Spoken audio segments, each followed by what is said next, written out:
tujitayarishe na ibada nyingi zaidi kuliko tulikuwa tukifanya nje ya Ramadhani.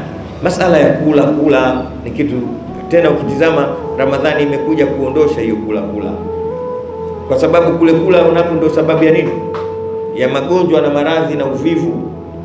Maamala abnu adama wi'aha shar min batnihi, Mtume sallallahu alaihi wasallam anasema hajazi mwanadamu chombo cha tabu sana cha shari cha ovyo kuliko kujaza tumbo lake.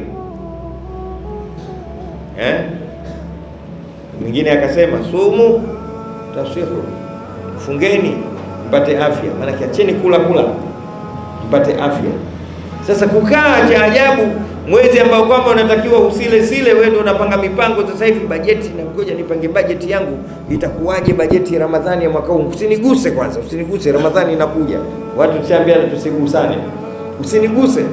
Unajipangia wewe sukari zako, unga ngano wako, sijui vikombe vingapi, mikeka ya kufuturia.